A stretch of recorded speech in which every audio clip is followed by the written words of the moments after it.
नहीं छोड़ सकता। बोले मैं प्रण करता हूं, सौगंध खाता हूं कि हर एक बच्चा आपके सामने होगा। ठीक है महाराज, ससुराल में जाने वाली बहना आज जेलों की हवा खाने लगी।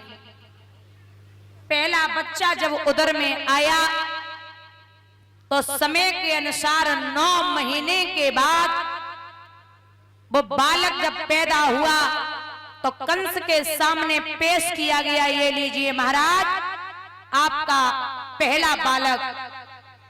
कंस ने जब मांस के लोथड़े को देखा तो दया आ गई और विचार किया है कि हे वसुदेव जी, इस बालक ने मेरा कुछ नहीं बिगाड़ा, मेरा तो काल 8वां है, पहले बालक का क्या करूंगा।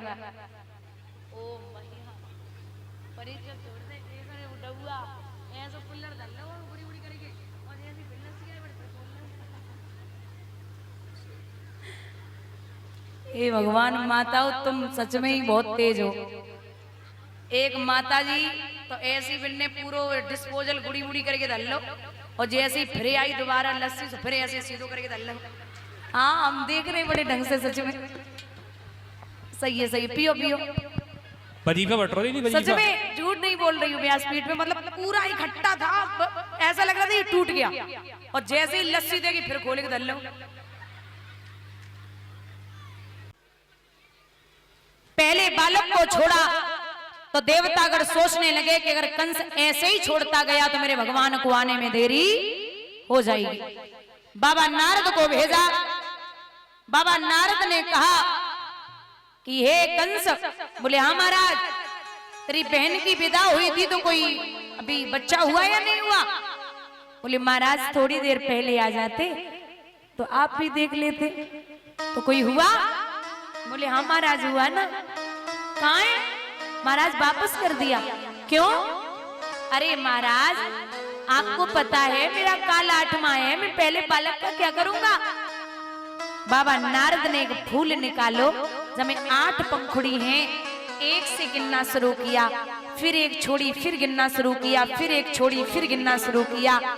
बोले अगर हर एक पंखुड़ी 8वीं होती चली जा रही है तो हर एक बच्चा भी 8वां हो सकता है। पहले से मारना शुरू कर दे। अब बंधुओं, कंस पहुंचा, मैया स्तनपान करा रही थी, 3 बार हवा में घुमाया, दीवाल में मारा है, बच्चा खत्म हुआ। 1 नहीं, 2 नहीं, 3 नहीं, 6 पुत्रों को मार दिया। 7वें गर्भ की जब बारी आई तो योग माया के द्वारा खींच करके उस गर्भ को रोहिणी के गर्भ में प्रवेश कर दिया, और कहा है कि देवकी का 7वां गर्भ खंडित हो गया। अब 8वें गर्भ की बारी है और कल यहाँ तैयारी है। राजा था पहरेदारी पे और जेल में बहन बिचारी है। शस्त्रास्त्र सजाए जाने लगे, दूतियां बुलाई जाने लगी, जेल के फाटकों पर दोहरी चौकियां बिछाई जाने लगी। नवमंडल से कछु देव वृंद चित्र में दिखाई देते थे, आओ जगधर आओ माधवी ये बोल सुनाई देते थे। जहां 4 दूतियां वहां 6, जहां 2 पहरेदार वहां 4। अब वो जेल में नहीं, बेना काल कोठरी में है, जहां 24 घंटे अंधेरा रहता है। 1 महीने कंस झाड़ू नहीं लगवाता, सड़ा हुआ भोजन देता, बहुत परेशान। इतने में बादों की रात अंधेरी है, बूंदन की तनिक रिमझिमी है, पूनम तो कसम से कह रही है वही कृष्ण अष्टमी है। अष्टमी रात्रि के 12 बजे, भादों का महीना, बूंदें पड़ रही हैं। महाराज इतने में ही जेल की चमक उठी दीवार, कैदी भक्तों के यहाँ प्रगटे जगताधार।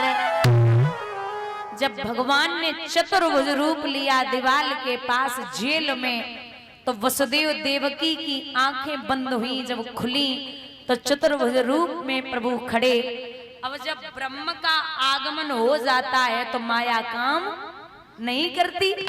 महाराज जब ब्रह्म आ गए तो हथकड़ी बेड़ियां जंजीरें जो माया रूपी पड़ी वो टूट गई।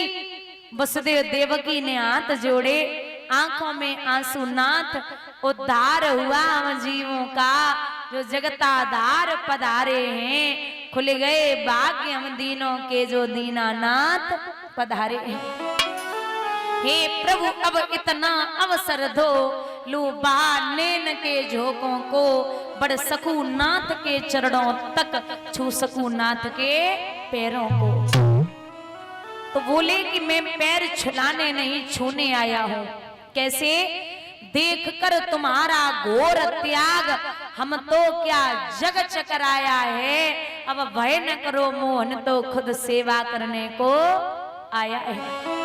हथकड़ी बेड़ियां जंजीरें देखना किसी दिन तोड़ूंगा, उस कंस दुष्ट को जल्दी ही खाक में मिला के छोड़ूंगा। बस आप एक काम कर देना।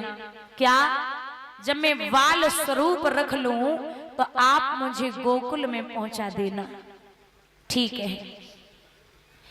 इतना के झट श्याम ने रखो बाल स्वरूप, बदली माया की हुई